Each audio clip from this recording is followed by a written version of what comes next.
ભારતીય તટરક્ષક દળ આઈસીજીની રાષ્ટ્રને 5 દાયકાઓની સમર્પિત અને પ્રશંસનીય સેવાની ગૌરવપૂર્ણ સ્વીકૃતિ અને તેની સ્થાપનાના 50 વર્ષ પૂર્ણ થવા નિમિત્તે ગુજરાત સરકારે ગાંધીનગર ખાતે આવેલા 4B સર્કલને ભારતીય તટરક્ષક સ્વર્ણ જયંતિ સર્કલ તરીકે નામાભિધાન કરવામાં આવ્યું। ભારતીય તટરક્ષક સ્વર્ણ જયંતિ સર્કલનું ઉદ્ઘાટન ગુજરાતના નાયબ મુખ્યપ્રધાન હર્ષ સંઘવીના હસ્તે કરવામાં આવ્યું હતું। આ કાર્યક્રમમાં ભારતીય કોસ્ટગાર્ડ ક્ષેત્ર ઉત્તર પૂર્વના commander inspector general Tekur Shashikumar, રાજ્યના મહાનુભાવો, ભારતીય તટરક્ષક દળના નિવૃત્ત સૈનિકો અને ભારતીય તટરક્ષક દળના નામાંકિત વ્યક્તિઓ ઉપસ્થિત રહીને ભારતીય તટરક્ષક દળ અને ગુજરાત રાજ્ય વચ્ચેના મજબૂત સંબંધોના સીમાચિહ્નરૂપ ઘટનાના સાક્ષી બન્યા હતા। આ સમગ્ર ભારતમાં ભારતીય તટરક્ષક દળને સમર્પિત કરવામાં આવેલું સૌપ્રથમ સર્કલ છે। ભારતીય તટરક્ષક સ્વર્ણિમ જયંતિ સર્કલની રચના ભારતીય તટરક્ષકની બહુપક્ષીય કામગીરી ક્ષમતાઓ અને કાયમી ભાવનાના પ્રતીકને રજૂ કરવા માટે વિચારપૂર્વક કરવામાં આવી છે અને તેને સાકાર કરવામાં આવ્યું છે।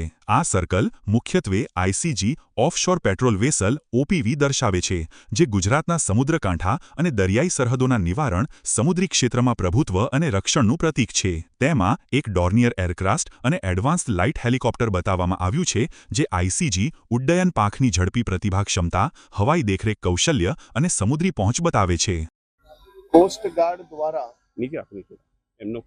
ગાંધીનગરના મુખ્ય સર્કલ પર કોસ્ટગાર્ડના હોવરક્રાફ્ટ હોય કે કોસ્ટગાર્ડના હેલિકોપ્ટર દ્વારા ખૂબ સરસ આકૃતિ જોડે આ સર્કલ ડેવલપ કર્યું છે।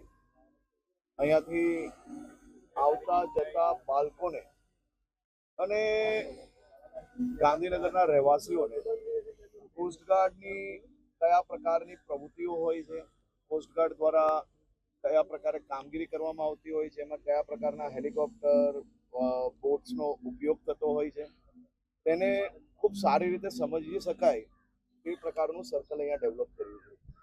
કોસ્ટગાર્ડને ખાસ કરીને કોસ્ટગાર્ડના આખી ટીમને હું રાજ્યના તમામ નાગરિકો વતી આભાર માનું છું। તેમને ગમે ત્યારે અતિવૃષ્ટિ હોય કે પછી ભારત અને બીજા દેશોની સીમાઓ પર દરિયાઓમાં જઈને ઓપરેશન કરવાના હોય, આ બધા જ વિષયોમાં કોસ્ટગાર્ડ દ્વારા ખૂબ અદ્ભુત કામગીરી કરવામાં આવી રહી છે। અનેક એવા ઓપરેશનો જે આપણે સૌ લોકોએ નજરે જોયા છે, સાંભળ્યા છે, જે પ્રકારે કોસ્ટગાર્ડ અને ગુજરાત પોલીસે સાથે મળીને ભારતની સીમામાં ઘૂસતા ડ્રગ્સ પકડવાનું એક અદ્ભુત કાર્ય કર્યું છે।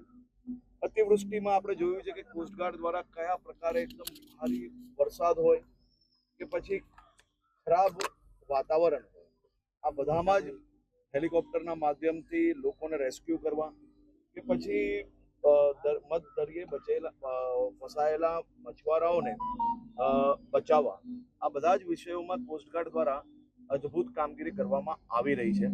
હું કોસ્ટગાર્ડની આખી ટીમને રાજ્યના સૌ નાગરિકો